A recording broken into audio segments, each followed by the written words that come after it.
我哋按住 camera 睇到嘅位置轉一圈先啦。首先男仔就係中度啦，係啊，咁就拍咗之後傑哥就啊係傑哥好都係中度中傑乜都拍。乜都拍哦，咁就拍。而家主要你嘅方向係拍咩啫？就是本地的文化的傳播的紀錄咁咪就啱咯。係咯，紀錄片啱咯。紀錄片為主啦，都係咪屬於紀錄片係啦？咁啊跟住嘅話就我哋算係我哋係喺係啦，我哋有項目合作嘅。而家係啦，而家我係俾緊錢中度做緊嘢，但係只係因為係項目嘅原因，因為我收人錢要請中度做嘢咁樣係啦。咁 and then 就 Vivian 啦，你真係要介紹下你自己，我唔係好想好似周師傅咁代你介紹。周師傅係呢個太長啦，主要係。其實我即係啱啱畢業啦，然後而家喺個園區嗰邊做緊可能美術館仲有市集咁樣嘅工作。然後我之前喺英國讀嗰個 media，都做過一段時間嗰啲時尚品牌嘅 PR。時尚品牌？即係服裝啦，仲有鞋。邊個牌子啊？英國嘅牌子啊？佢哋主理人係叫 Sense， 叫 Untied Lab， 唔知唔知道？佢國內都有賣嘅。睇 logo 可能識。係，佢係比較一個。貼翻資料喺個品牌呢個設計，但係記得要問佢。佢哋係啊，而家冇俾錢可以 cut 咗啲，已經離咗職㗎啦。咁啱啦。即係翻得嚟可以唔咁接落嚟我哋唔會收你錢啊，淨係 brand 出嚟，大家唔好再加俾人。係。唔使了解好多嘢。OK。你而家嘅項目係喺7號倉同嗰個星光園，係石灣嗰邊。OK，石灣嗰邊，好。咁啊，對面啦，范老師啦，仲有2個禮拜就順利畢業。得啦，係啦，準備啦。喺澳門科技大學讀緊電影嘅博士。所以你哋2位其實我哋特登想湊個局出嚟，大家對一對。係啦，因為我係做緊嘅研究嗱，呢度所見功夫電影，就係我嘅畢業論文嘅題目。冇錯，所以到時影展其實咧，我哋去沙龍嘅時候。我都想話，即係我哋如果做功夫嗰一 part，其實到時范老師都可以一齊過嚟交流啊。係啦，冇錯。OK，好。咁啊，最後咧呢一位其實都係我朋友嚟嘅，所以先會跟到底嘅。我係個電影愛好者。OK，亦都係播客嘅愛好者。播客，文化類嘅嘢都好中意。我之前都係做公關公司嘅，國際公關公司，即係 Nike 啊、Omega 呢啲 brand 嘅 PR， 係後面做咗婚禮策劃。呢一個女仔會覺得好浪漫嘅職業，係之後依家咧就轉咗行做 AIA 友邦保險，呢個跨界係有啲大，係但好有意思嘅呢啲過程。係啊，一個廣告位啊，廣告位。冇呢個愛人。我又係因為我哋上播客，我哋識係因為播客，係小房間。小房間，隔離台。我唔係人哋大台。大台。係咯，咁 and then 就係當然播客係識嘅原因啦。咁但係最主要係今次即係有咁嘅局，其實亦都好主要原因係因為去咗聽咗一場 AIA 嘅一個招新嘅宣講會，直場開放。然之後我就聽完之後，我發覺咦，好似有啲現代，即係有種管理方式，其實都可以去參考我哋呢啲做文化相關嘅內容。咁啊鏡頭睇唔到啦，就另外仲有2位就係我哋公司嘅同事啦，係啦，就咁啊我哋就唔介紹啦，所以同埋另外仲有1位係 partner 嚟嘅都係啦 ，OK。咁我哋今期節目咧，其實主要咧就想傾一傾啱啱新鮮滾熱辣同大家一齊睇完嘅電影啦，就係後室 Backroom 嘅一個情況。我先問下就係在座4位啦，都應該對電影有冇原先係跟開或者係追開 Backroom 呢個 IP 嘅先？有冇知道過呢個 IP 嘅先？4位知啲唔知啲？冇追開。有關注 A24呢個品牌會關注啦，温子仁呢個人物會關注啦。但唯獨就係呢個 IP 冇點樣關注。係啊。OK，呢個人。冇乜。嗱，你應該係我哋呢個 channel 入邊最貼合佢嗰個文化 culture 嗰個 channel 嚟嘅，好想賺。嗱，呢個就係真係有視頻先講得到嘅嘢，睇下之後咋。但係你喺英國佢哋嘅時候冇點樣關注過呢個呢個 topic？唔係非常關注呢個 topic，但係我平時即係自己都中意睇啲比較有啲恐怖啲電影啊、獵奇啲啊咁樣。神秘學 IP 之類嘅。似嗰個 SCP。係啦，SCP 係啊 SCP 基金會。係啊係。都有類似嗰種咯，都比較。咁但係你竟然冇去留意到後室啊？係啊，我冇留意到呢部片，但係之前類似呢種主題啲，你話好似圖片啊咁樣，即係啲泳池啊嗰種感覺，係有啲紙盒啊、夢盒啊嗰啲嘢都比較想睇。係。范老師，作為一個恐怖片愛好者，話冇關注又唔得嘅。係啦，因為我關注温子仁啊嘛，我最中意佢嘅招魂。OK，招魂宇宙定係招魂一？超人宇宙都得，成個宇宙啦，但係第三部麻麻地啦。第三部麻麻地，我唔敢睇，全部都係睇嗰啲拉片同埋睇講述，我都驚到。跟住其實呢個後室咧，因為喺美國讀過書嘅原因，就會有啲代入感。你都去過呢種咁樣嘅二手婚禮場？係啦，跟住咧就係，但係我哋嗰個係冇地下室嘅。哦。但係佢嗰個泳池同埋個走廊，加埋有啲其他嘅裝飾咧。的確係好似學校入邊啲建築嘅，就係你行入去就會覺得哇恐怖片，即係行去就係好得人驚嗰種。係啦。會有壓迫感，會有恐怖嗰種心理啊。因為佢特別係嗰啲美國嘅本科嘅宿舍咧，佢係成條走廊入去嘅，隔離全部都係門，前邊係冇門嘅，成一個框喺度，佢就話哇，咦？就係嗰種一種好深嘅一種未知嘅可能性。就其實同佢頭先嗰個走廊差唔多，其實。好啦，咁我哋又請出我哋公司負責做數據準備嘅實習生，介紹下呢出戲嘅一啲背景故事啦。Hira 到你啦。後室 Backrooms 咧，原先係源自於一張相，即係一種都市傳說嚟嘅咧。佢只係由一張相引發到大家都有好多聯想，因為佢俾人拉去一啲好多 topics 度，就話佢係會有種心理壓力啊、隱形不安啊，然後開始有人會為佢配文字、配故事，整咗好龐大嘅宇宙出嚟。咁呢出戲嘅導演咧，佢就係好後生16歲嘅時候咧，就為 Backrooms 製作咗一系列嘅短片啊，咁被人認為係將 Backrooms 再推上一個更加多討論嘅位置啦。咁然後 A24 就邀請咗佢嚟拍，即係將成個戲、成個故事再寫詳細啲，拍成一套戲，就有咗而家呢一部咁有話題性又咁好成績嘅電影。好唔好成績我哋唔知啦嚇，反正我哋唔討論呢啲經營上嘅東西啦。咁但係我哋都算係補充咗少少個電影嘅背景先啦，因為呢個都係點解今期嘅呢個 CAC 嘅觀影團我哋會揀呢出戲咧？即係補充下先，可能有啲朋友唔知啦。我哋今期其實就上2個禮拜策劃啦。咁我哋原先咧，我哋係有3出戲備選嘅，一出就呢出啦，另外一出咧其實就係一個部門的誕生，係香港嘅一個算係點樣定義啊？佢哋算係實驗劇定係還是係？唔知喎，你講一個字頭的誕生嗰個字。最初sorry，一個部門的誕生。唔清楚。冇。係啊。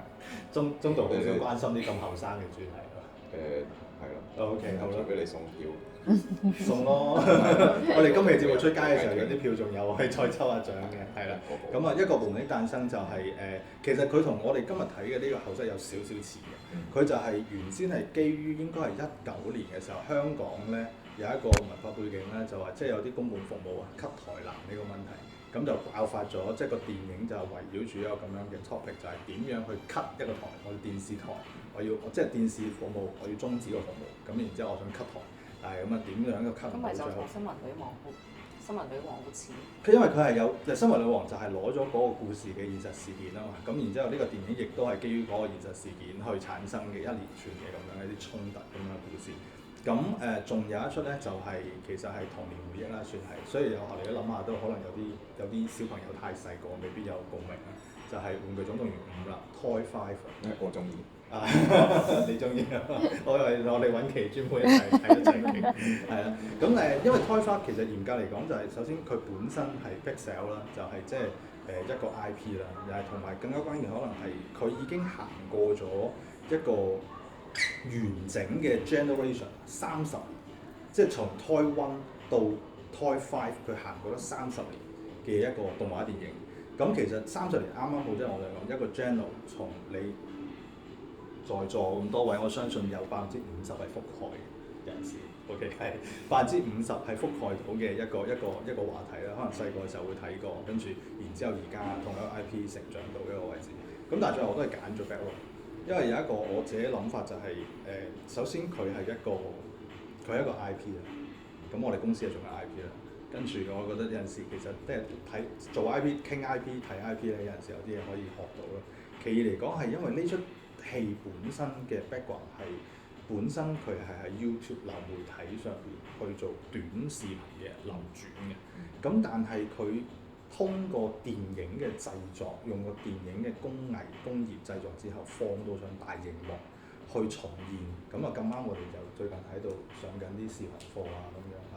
咁啊包括所以有光啦、聲啦、影啦、畫啦咁樣嘅一整套嘅概念。咁我覺得可能呢個 topic 會好傾啲，係啦。咁啊所以我就揀咗 Backroom。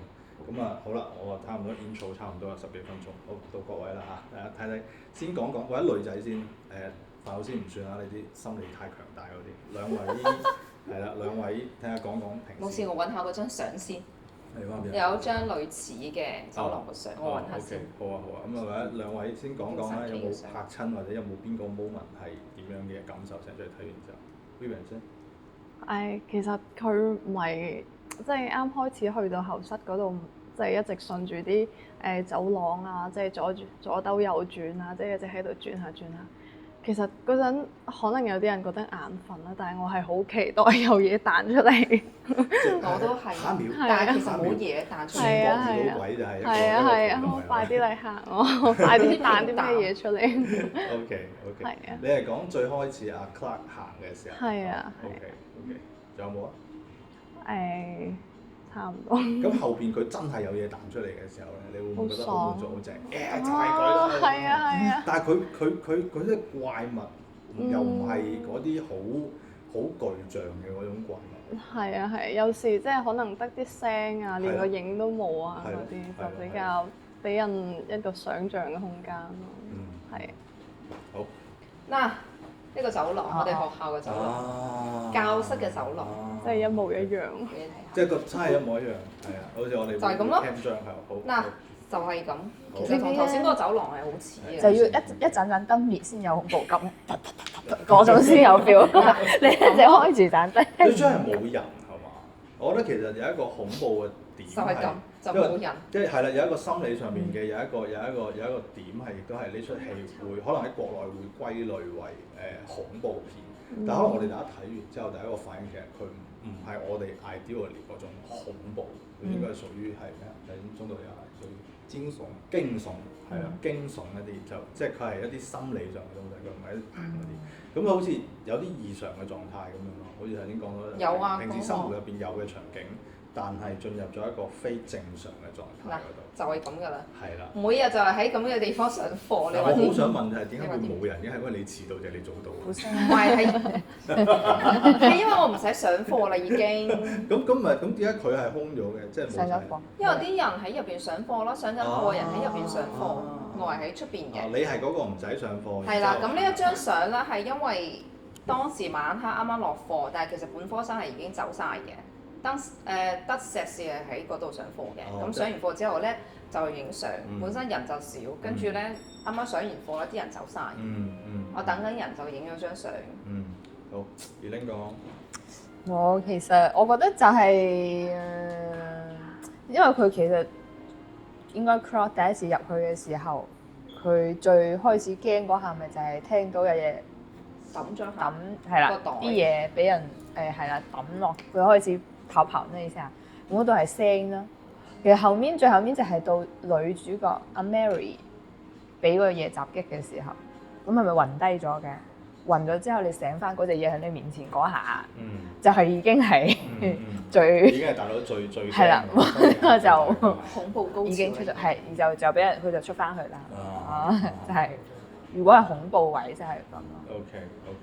但係其實唔恐怖啦。唔算，比起我以前睇過嗰啲，唔算係嗰種恐怖。閱片無數嘅情況之下，可能都唔係好驚。因為大學嘅時候已經睇晒淘寶恐怖片前250入邊嘅恐係咪？怖片，我依家就係咁啦，睇冇嘢晒睇。睇咗好多恐怖片。誒係咪因為其實都難㗎？對於佢哋呢啲咁嘅人嚟講，恐怖片要再有商新嘅恐怖片或者係有難度嘅，會中到咪好中意睇呢我覺得啲片啊！招魂係一個分水嶺咯，招魂即係係啦我粵片嘅呢個係啦呢啲入邊嚇。招魂之後再冇恐怖。誒，咁又唔係其實唔係，即係招魂之前，你會覺得你睇得越多，即係尤其日式嗰啲啦，你會覺得佢嗰啲客人位係可以預測嘅，啊，有套路嘅。係啦。你你只要30分鐘你做唔出鬼，你出嘢可以走㗎啦。或者係一啲好例牌嘅嗰暗示嘅呢種西啲鏡頭語言嘅時候，即係譬如嗰種封閉性嘅、好局限你視覺嘅一個衣櫃抬高咁，你知道個一定係會鏡頭一有 pan 上去一定有得出嚟㗎。佢出嚟嘢同埋嗰啲音效扮 impact 嗰啲聲一齊嚟㗎嘛。咁招魂點解我覺得特別？佢就係佢預判咗你嘅預判，我就喺你有防備嗰一刻，我唔嚇你住。係啦，跟住就啱再嚇你一下。我反為係即係阿昆汀嗰個掹橡皮筋嗰個理論啦，就係你越預期佢就一定我喺你即係掹到皮嘅時候，你覺得呢度應該冇嘢嘅時候，我先嚇出嚟。你。啊，咁同埋《招魂宇宙》佢係叫咩？中古題材啊嘛，鬼屋啦，鬼屋係惡靈啦，一啲寄居喺娃娃上邊嗰啲怨怨靈咁佢可以變成任何嘢嘅，一隻走得好快嘅鬼，手又長腳又長嘅，咁呢啲係最嚇小朋友啦。因為我啲前女友們都話佢夢入邊最驚嘅係有啲走得好快嘅嘢啊，即係比如話男朋友咯，走得好快，走得好快，佢捉佢嘅呢隻鬼啊！其實佢表達嘅係你啫，叫你唔好走咁快。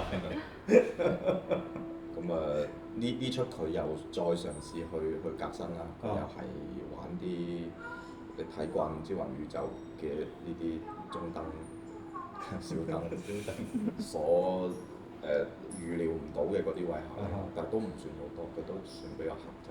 係，我覺得成出戲嚟講，從個比例上嚟講嘅話，就係真係前面係好容易眼瞓，因為即係啦，就係嗰個橡皮筋佢不斷咁樣抽拉之後咧。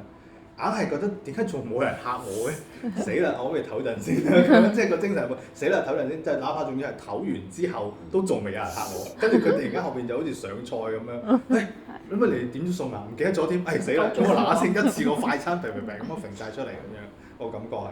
雖然係後生仔就會中意玩一啲好型嘅、好酷嘅一啲概念。係咯。但係佢亦都有一啲成熟嘅地方，就係我覺得係黑仔。同埋佢唔會用舊式嘅嗰啲恐怖片，即係怪物啊、走得快嘅嗰啲套路，或者係鋸啲槍出嚟。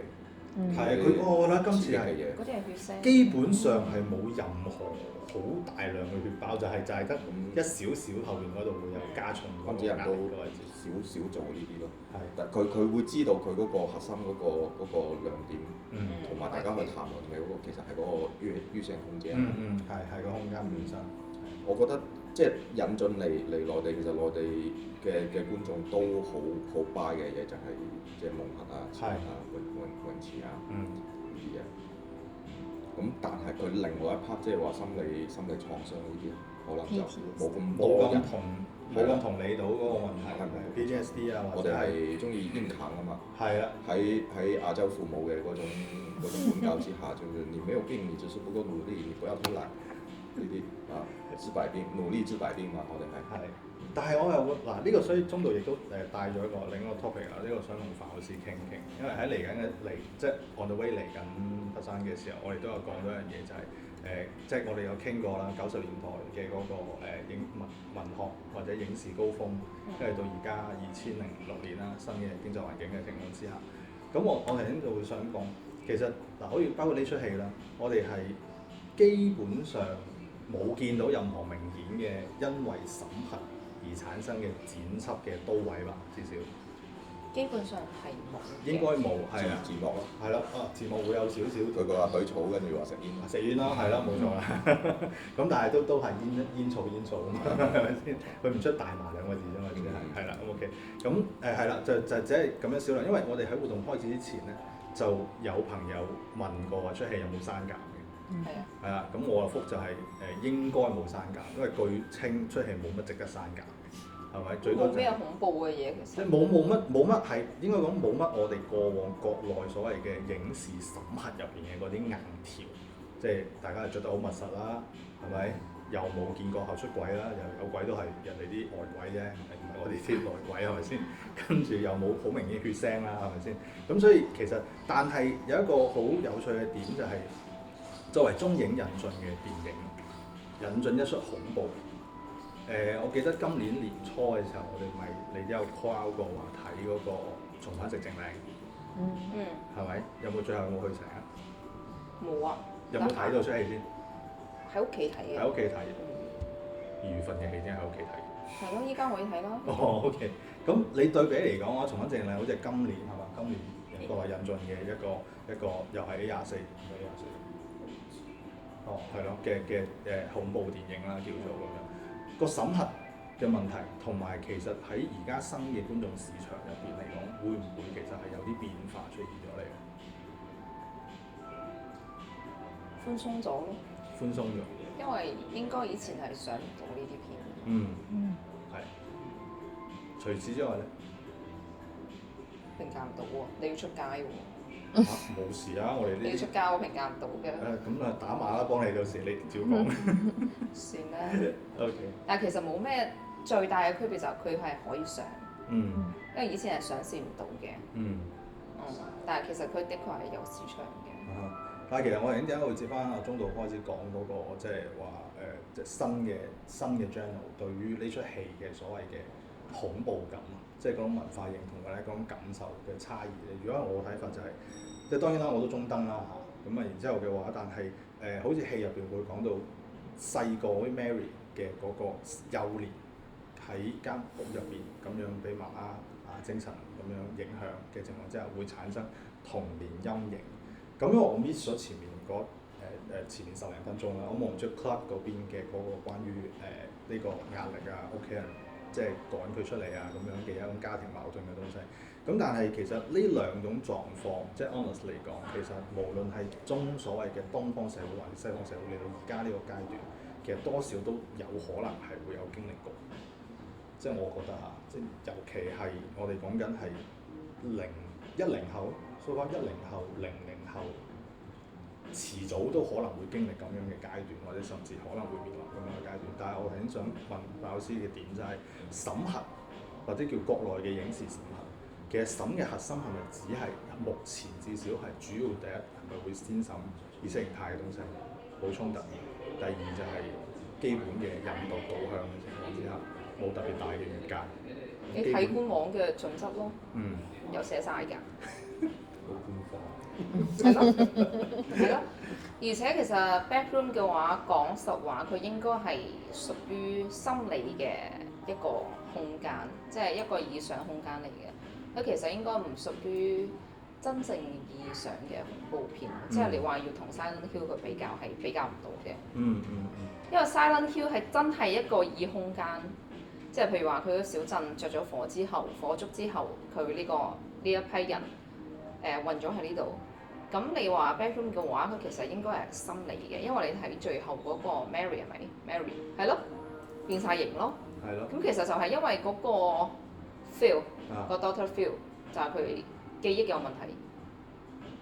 呢個係你嘅解讀。扭曲咗啊嘛。OK，咁我哋跟翻頭先 Vivian 有提到嘅，你關注開嘅我哋嗰個叫基金會嘅嗰系列嘅意想內容啦，其實。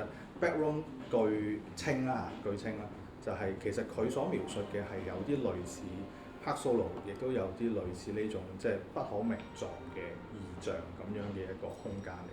就據稱佢哋嘅描述，呢個 backroom 其實本身就係一個實體。所以我哋咪睇到後邊咧，以下內容有少少劇透啊，大家就到時觀眾自己跳啦，OK 唔會 cut 嘅，反正咁就係啦，咁就佢會描述其實。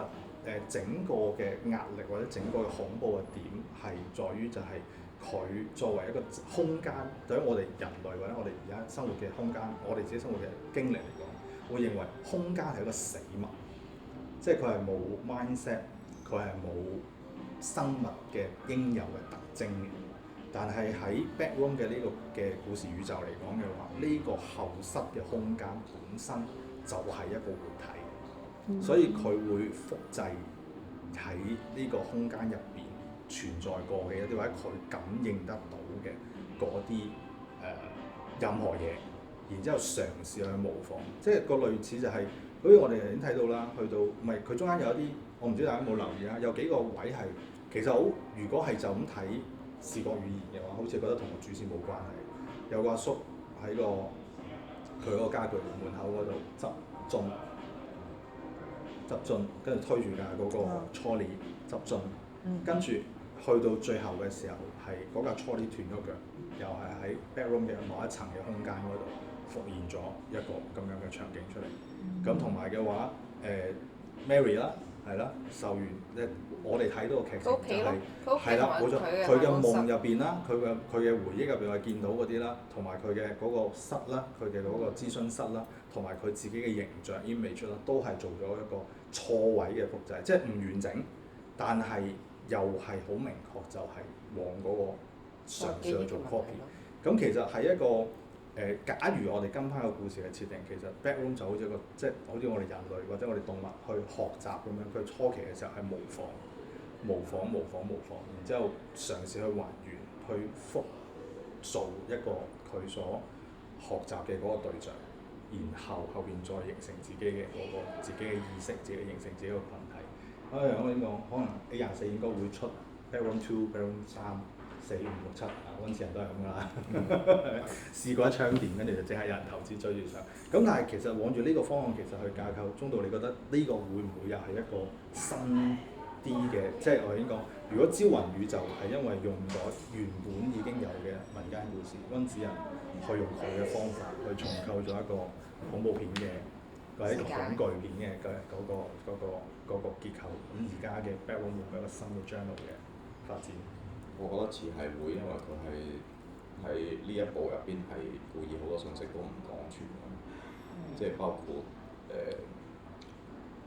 每一個階段你都有一個主角，即係呢個係佢嘅想像，呢個係佢嘅感受。咁喺呢一部嚟講係唔係咁清晰嘅。咁包括呢個 feel， 佢背後係一個什麼樣嘅組織咧？研究機構有支支吾吾㗎嘛喺度。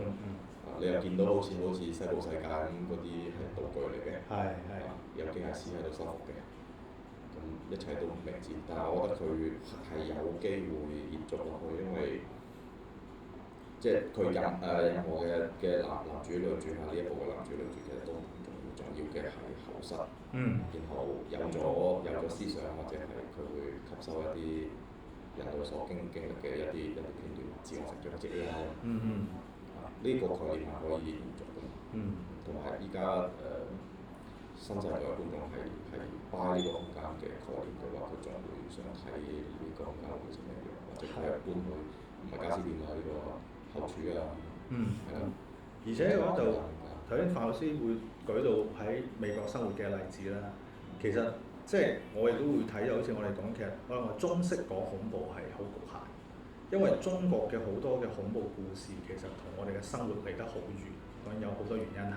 咁但係有一個情況就係、其實佢要靠你好大量嘅想像，或者係去好大量嘅文本去結構嗰個背景嘅東西，可能先至可以嚇到你。因為要等你個人入到去佢嗰個營造嗰個環境度先得。咁但係好似今日我哋睇到嘅 backroom 咁樣，其實佢完全就係取材喺我哋嗱，大家有機會嘅話喺宜家家居收檔前半個鐘。入去咧係一樣可以感受到同樣嘅壓力嘅，又或者嚟佛山呢間而家家居白天台，希望佢唔好揾我。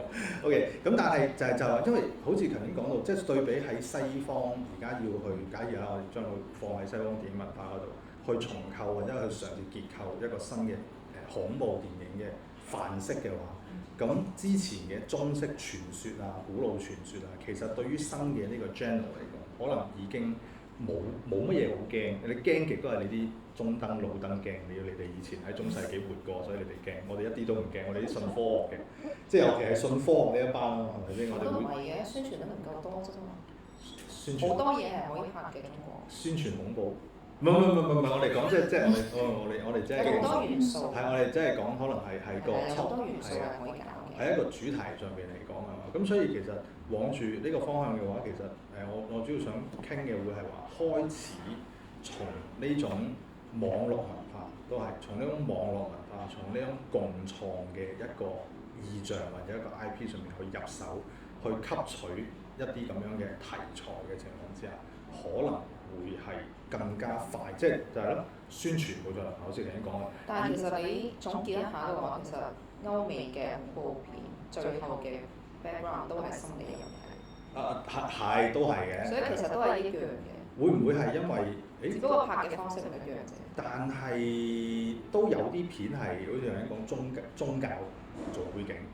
即係佢除咗宗教就係心理。係咯，咁但係而家心理上面嚟講嘅話，就係我哋至少我啦，當然我睇得冇你哋多啦。我又想問一問啊 Elaine 有冇喺你個淘寶200出片入邊有咩印象係有邊啲話題嘅片其實係俾你眼前一亮？招魂界啊講過有乜嘢？我嗰時好中意有一部叫做《孤兒院》，孤兒院。孤兒院喺邊度？美國啊，都係嘛？都係美國嘅，有一個小朋友佢係唔係小女孩仔？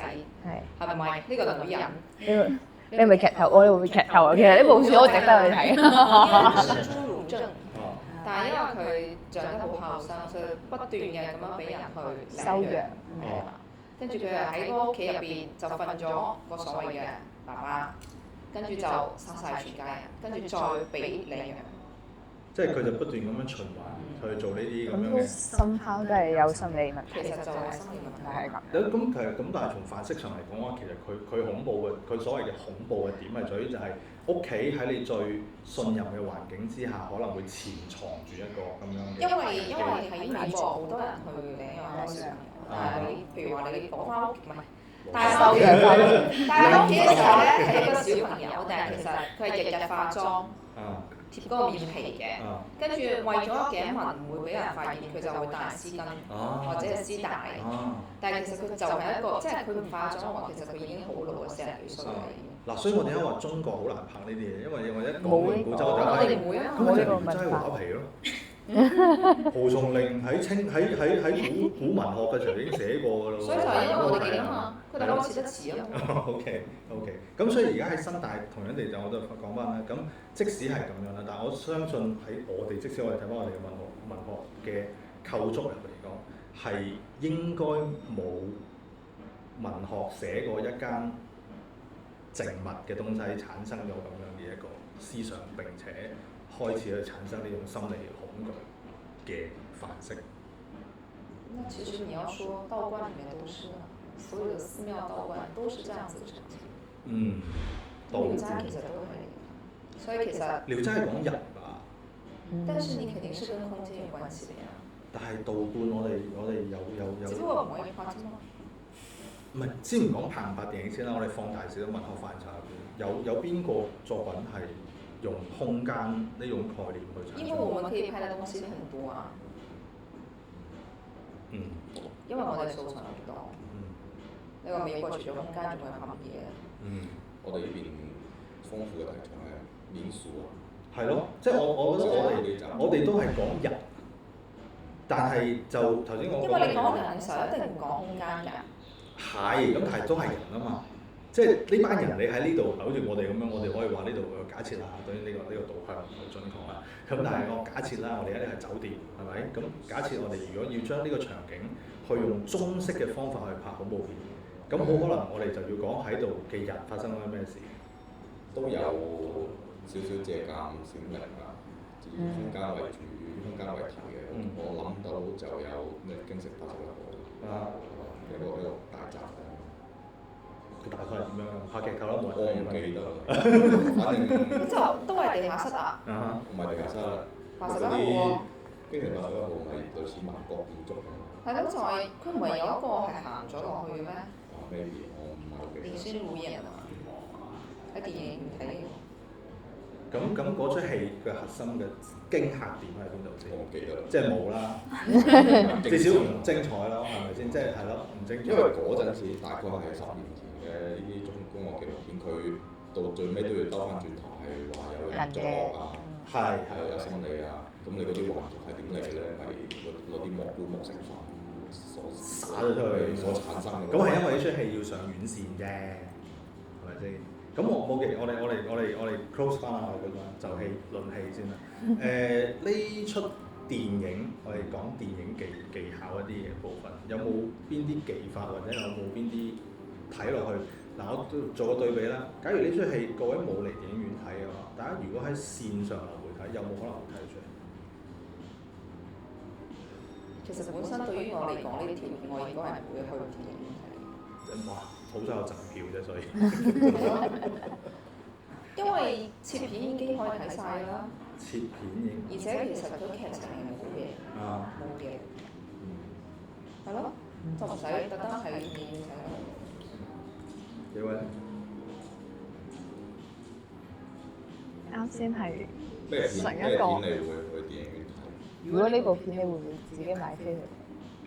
唔一定買飛啦，即係你唔買飛嘅情況之下，你即係會唔會喺流媒體，即係你喺YouTube 啊，喺 YouTube 冇得睇啊，嗶哩嗶哩啊，或者啲盜版碟啊嗰啲地方啦，即係唔使錢，但係你會唔會主動去睇？即係唔去電影院睇，係自己睇。我本身應該都有去電影院睇嘅打算嘅。其實我前兩日即係前一排啦，都有刷到呢部片即係上映啊嗰啲自媒體啲廣告啊。其實我係有發俾我朋友話，我話想睇呢個嘢。點解嘅？點解你會想睇電影？都係講翻啱先話對呢種咩後室啊、啲蒙合啊咁樣啲題材係比較感興趣嘅咯。咁但係唔去電影院，佢理論上都會有可能，即係遲少少嘅啫，都係。不過啲空間音效啊係同自己喺屋企唔一樣咯，而且啲氛圍，而且電影院可以食飯嚟飯，真係對唔住啊，真係先冇講。我哋下期都係要打。OK，中到咧？你問咩話？會唔會有咩會唔會話？電影院同流媒體？唔太會咯，唔太會咯。呢個唔算係話我要睇喺電影院睇嘅一個類型嚟嘅。咁流媒體睇唔睇？都未必，都未必睇。即係其實呢個 topic 或者甚至呢個本身呢個電影本身對你嘅 attractive 係唔一定係好強。係因為多少係因為我對 A24或者係好年輕、好新鋭嘅呢個導演嘅群體嘅了解。上一部我比較中意嘅 A24嘅戲應該係《劍傾女孩》Coda。劍傾女孩，我好似知道。係 A24 Apple 啊。應該 Apple TV 係 Apple 先有 Apple 先有。咁嗰個係我比較中意，因為我中意啲有現實或者係我所接觸理解到嘅嗰 part 嘅，我認為能夠通感有共情嘅嗰種故事。哦，你係傾向於睇劇情或者係睇表達嘅？係咁一啲年輕化新鋭嘅導演，佢當然好追求風格化啦，同埋要將我喺世界當中最感興趣嘅嗰樣嘢轉譯到去佢嘅電影入邊。咁其實喺內地嘅電影行業亦都發生緊咁樣嘅事情啦。你知道即係0號嘅壞孩子嘛？壞孩子計劃，佢會扶持好多編劇兼導演或者作者嚟嘅，係作者嚟嘅。咁呢幾年陸陸續續亦都有啲電影從業嘅朋友，佢可能幫手做咗剪接啊，咁佢會送翻俾我睇。咁我發現最後我其實中意嘅係即係呢種新鋭派風格化下嘅導演，我中意嘅作品其實少。但係反而係同樣係處女作或者前幾部，佢可能係30歲上下嘅啲導演，佢聚焦翻喺小地方、小人物、小題材，好似周國庭。呢種我會比較中意。但係呢啲片好似而家國內反而排片會少，都幾卷㗎，我了解。係咩？都幾卷，因為你即係新導演，你喺 First 或者喺平遙上映呢啲重頭，你攞咗獎，到手你可以拍戲嘅錢其實都係少。係咯。咁，與其話你想方方面面我要做一個好似我不是藥神，係新導演啦，係零號嘅呢個計劃入邊嘅最出色嘅導演。可以複製或者借鑑嘅方面其實好少，佢係一個好大嘅話題，係一個好大嘅故事。但係其實係應該，如果係玩創意、玩風格嘅，可以借鑑翻呢出好實。因為我記得佢成本好低啊嘛。係啊，1000萬。1000萬係啊。佢仲做咗咁多呢啲。有好多實景搭建啊嗰啲咁樣嘅內容。但係其實佢應該有好多呢啲密室係本身就有嘅，即係類似嘅。但我睇出戲係應該係成個景要搭，當然啦，係因為舊即係時新即係拍嘅時候嗰個氣場係新建嘅。但其實佢以前應該係會有好多類似嘅嘢，即係佢應該唔係新嘅創意空間。比較常見咯。係咁，我係啊，所以其實呢出戲我已經想講翻呢個位啦，就係話因為出戲本身其實個劇情係好單薄好得。你未講完咯，感覺上就係佢唔需要調用太多複雜嘅場景，呢個真係專登係咯，小成本嘅一個好處啦。咁但係同時嚟講就係因為呢個 IP 佢本身又係一個共創嘅，即係大家其實已經有一部分啦，對於 IP 係有認知，或者已經有一部分係知道佢係咩樣子，你亦都唔可以太過去跳出佢原先嘅 IP 嘅嗰個框架去做一個超越嘅嗰種創作。因為其實佢嗰個其實個空間入面有好多嘢，好似之前嗰個叫咩迷宮係咪？迷宮新方方。啊係啊，新方方。嗯鮮方方。咁仲有佢好多場景，其實之前10幾年之前廣州有好多密室係有嘅。但係佢唔係嚟廣州最勁㗎嘛，我識。梗係唔係啦，係咯，即係話佢其實應該啲嘢都係好常見嘅空間嚟嘅。所以呢個就係好似頭先即係中度都會講啦，可能對於新導演或者係尤其係限制有預算限制，但係又要充分表達嘅情況之下，反而就係去用一啲更低廉但係大家相對有高認知嘅場景去講故事，可能會反而更加好去做表達。你講呢個係一個點，所以其實點解即係拍空間會多啲咧？佢哋因為冇演員，資源少一點，因為佢冇即係冇咩資源可以拍咁多嘅嘢，就唔可能走出去。所以呢個其實都係小成本劇組嘅一個遇到更大嘅困難。咁我問一問以玲先啦，你頭先睇出戲嘅時候，因為呢出戲我哋之前咧都傾宣傳嘅時候，我哋傾落點嘅，就係呢出片有一部分係用咗偽紀錄片嘅方式，即係手持VHS 係 VHS 咁樣嘅手提嘅一個方式去拍攝。你睇上去嘅時候，會唔會覺得好即係呢個質感或者成個嘅感覺會係一個好低劣嘅感覺？我就認為佢係一個手法，佢就係想表達呢一個視覺，所以佢用呢種方式去表達咯。但係因為佢唔係成條片都係咁啊，佢就係某幾個階段去用呢個過渡去表達呢個視覺，我覺得 OK 嘅。如果佢成條片都係咁，可能會瞓着。即係睇唔到。想回應時，都有睇過。都係，但係就佢會根據佢自己想表達嘅嘢去用翻中間呢啲穿插翻咯。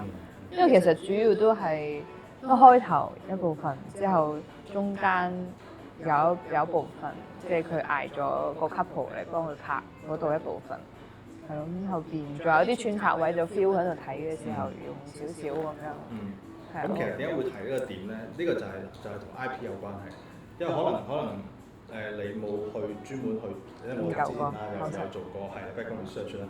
其實咧，包括今出戲嘅導演啦，佢本身我哋叫做其實而家目前後室有好多版本嘅 K 版、W 版，即係唔同嘅主導作者，其實有一構建唔同方向嘅後室世界。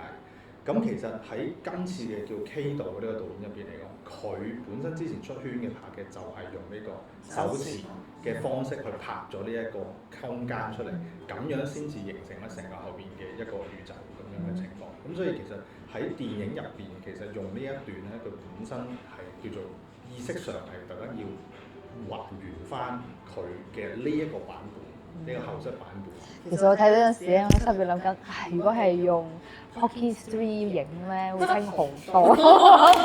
對唔住，即係我話如果係中國人要拍呢種嘅話，佢肯定攞部係 Pocket 3或者4。中度講咧誒導演嘅克制性嘅問題，即係其實如果我哋而家咁樣，即係數碼時代啦，我哋睇成出戲，我哋總係會唔會有一下就？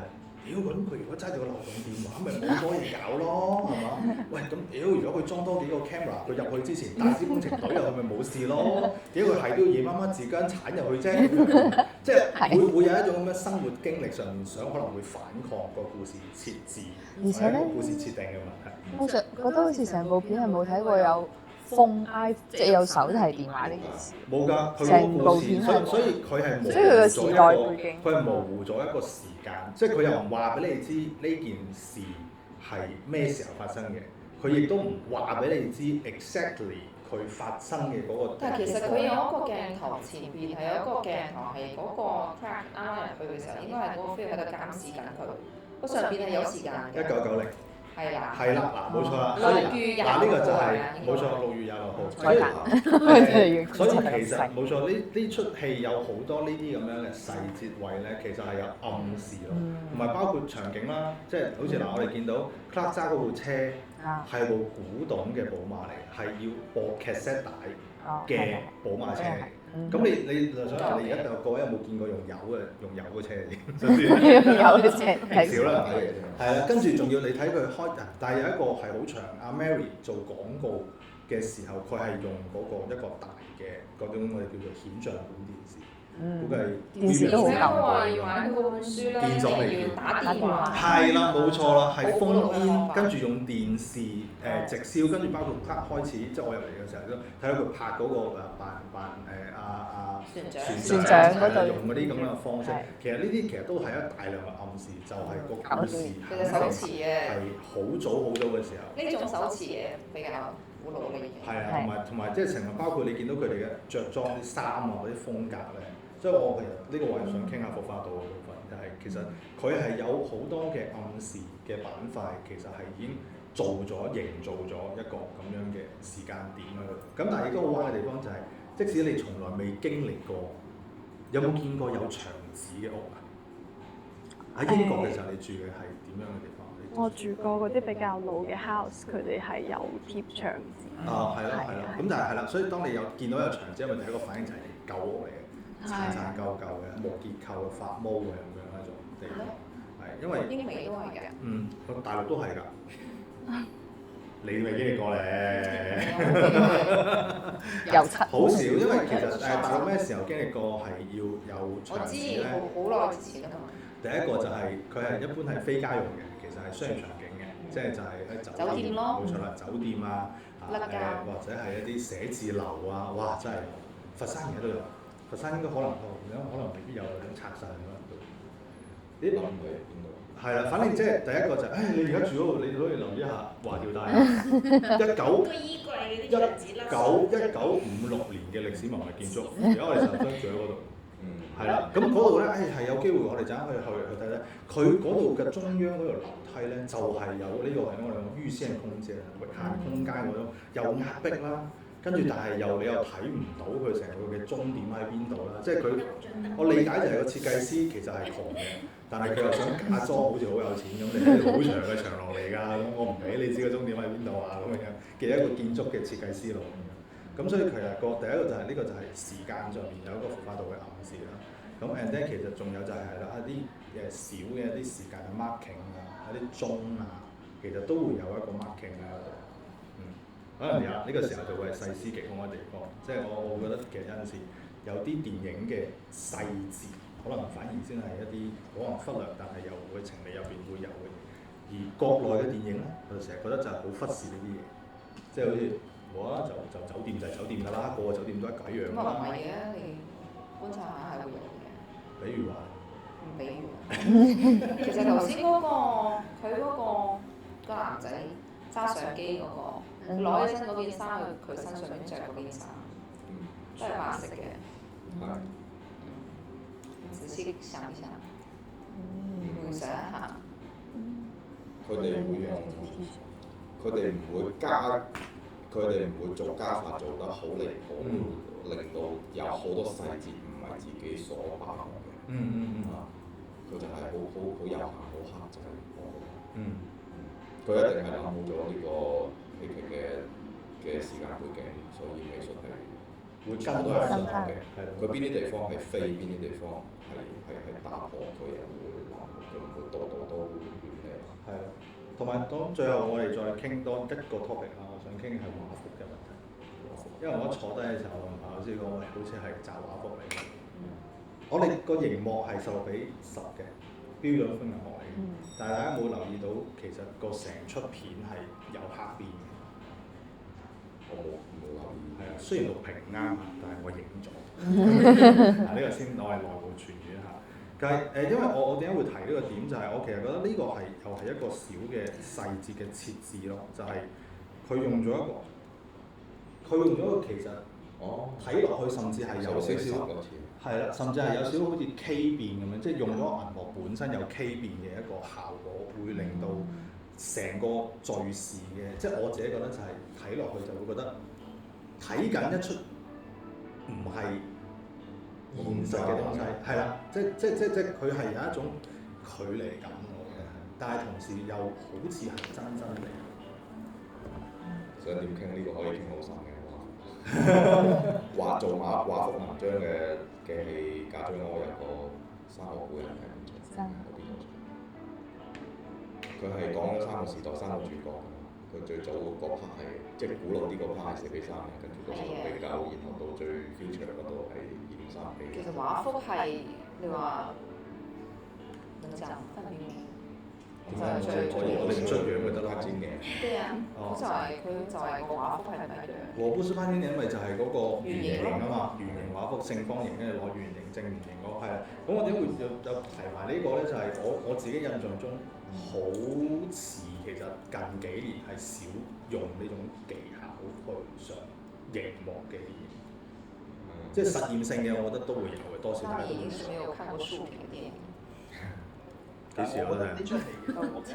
電影喎，上銀幕嘅喎。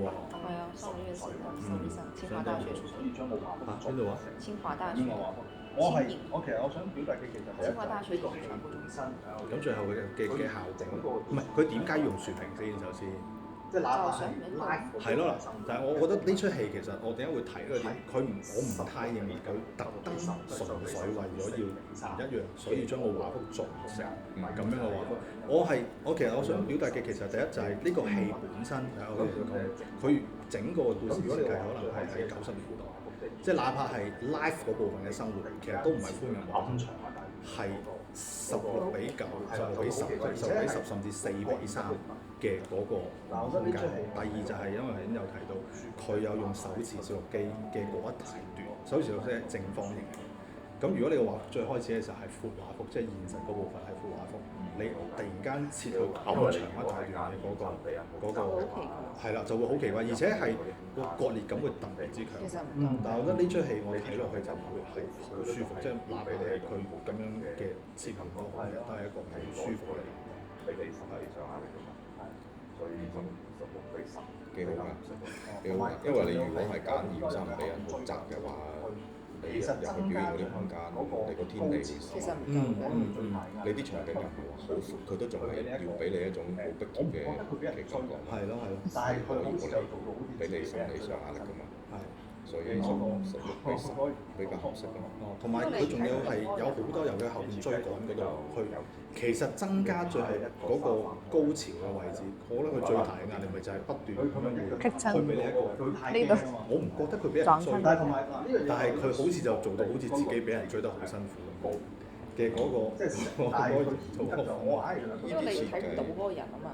啲設計都比較幼稚啲嘅，你排一個沙發台。無啦啦點會整親隻腳？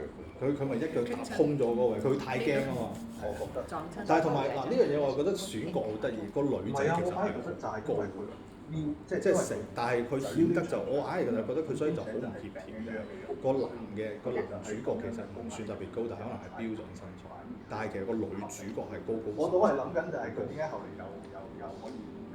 我覺得係。按照道理來講，它應該是公平的。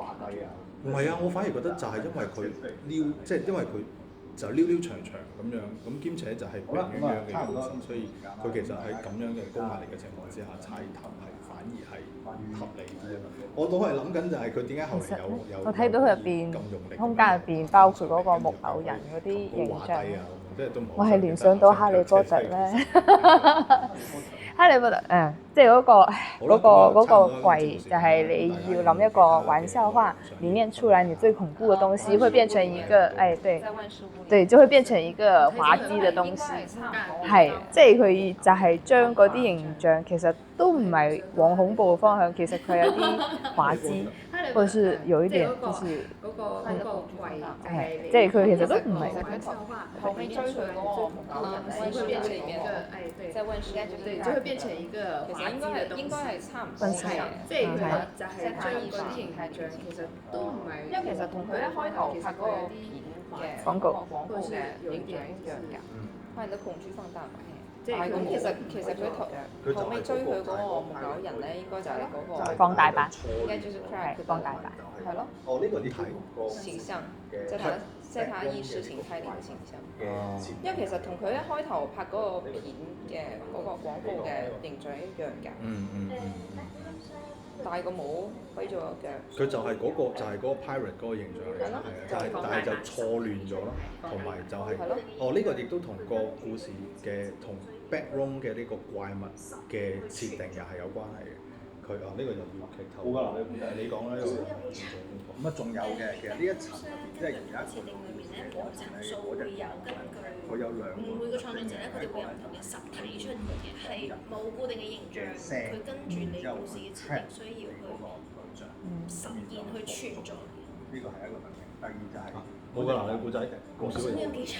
咁仲有嘅，其實呢一層入邊，即係而家佢個故事嘅嗰一層咧，嗰隻怪物咧，佢有兩個特徵嘅。第一個咧就係佢會模仿人類嘅聲，然之後去 trap 你嗰個對象，咁然之後去捕捉佢。呢個係一個特徵。第二就係嗰隻怪物係一隻巨高嘅怪物，即係佢係一隻講緊就係佢頂天立地咯，就喺個現場，但係就係一隻。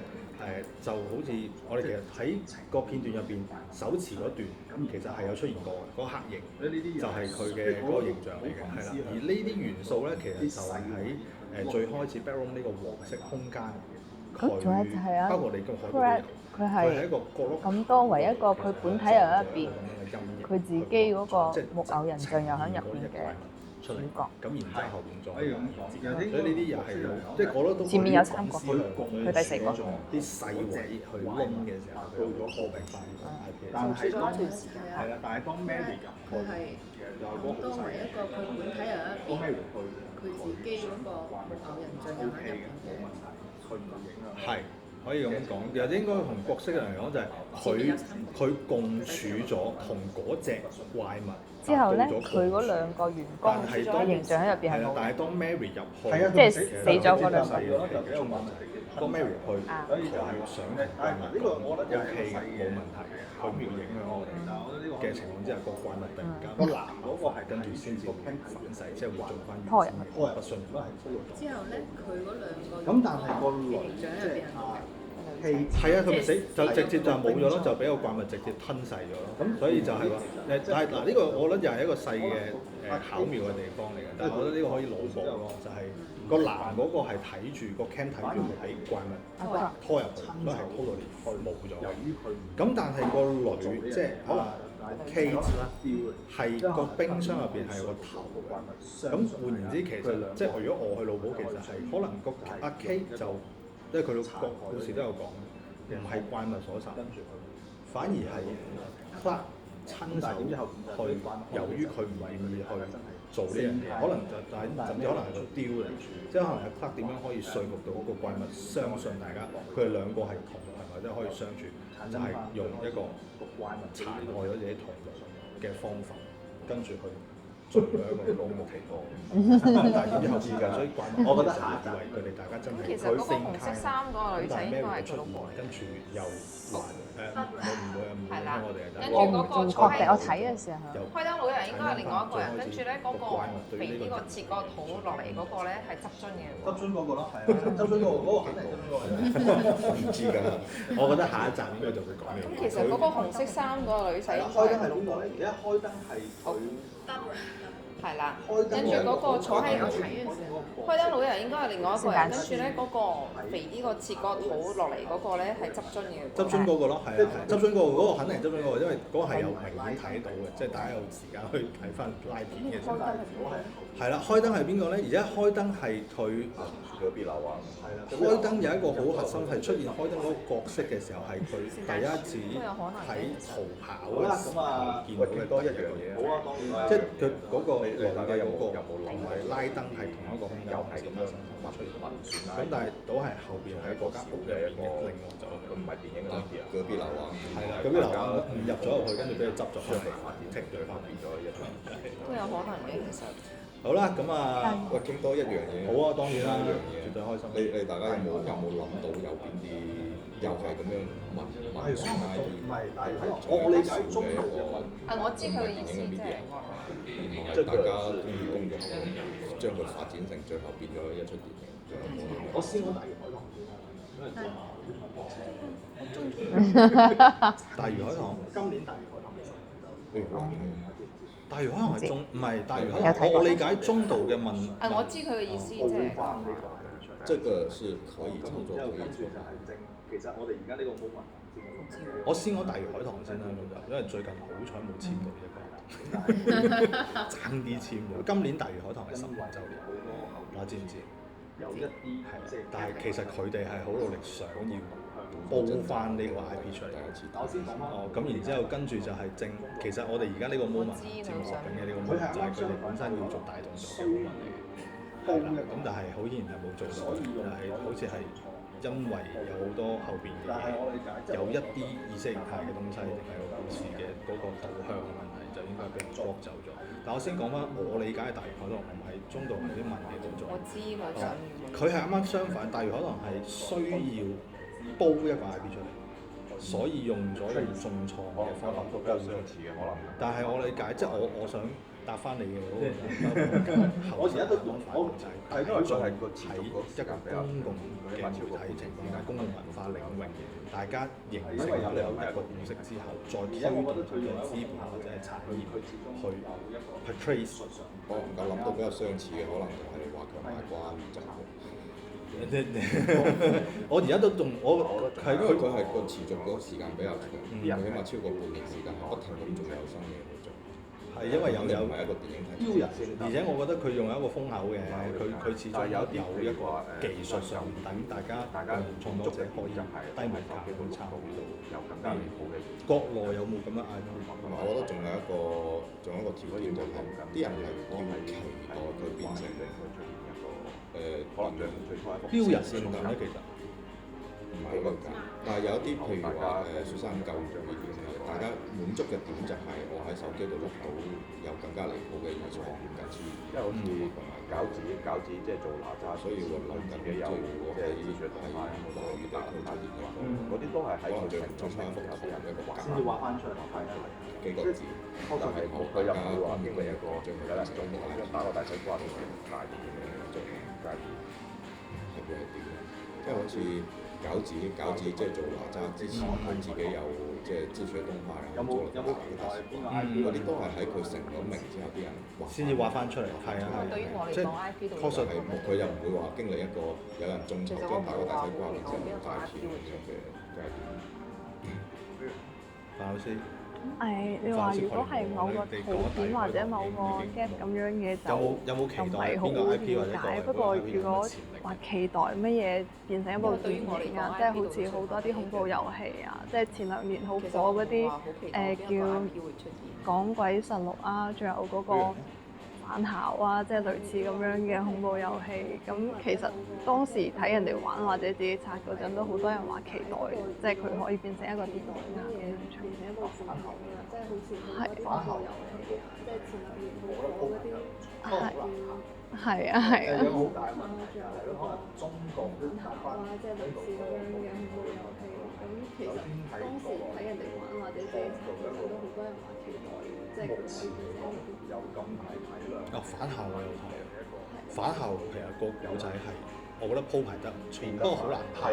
即係我哋就係有個好大嘅問題就係咯，可能中國即係搭翻中度嗰個期許嘅問題，可能係首先喺國內要創造一個佢哋咁樣一張藍圖可以煲三年體量嘅頭髮我諗緊中國要天涯筍碟嗰啲地方先會有呢種係咯，冇錯，即係我哋嘅文化喜好喺而家嘅階段其實好難，未有咁快可以固定喺度。都翻佢同我覺得同鬼佬有一個最大唔同，鬼佬真係好無聊，可能真係，所以佢哋咁樣一張爛圖可以煲3-5年都仲係繼續喺度創作緊嘅。諗緊中國要天涯筍碟嗰啲地方先會有呢種。你知唔知豆瓣有一個喺我讀大學嘅時候，零幾年、06年嘅時候讀大學就已經從一個群叫做即係你冇參與過啦。定係要被消滅嗰啲？係。到現在都好啦，咁我哋就今期仲喺入邊傾咗咁多先啦，我哋唔係好啊，知道嘅，即係你冇參與。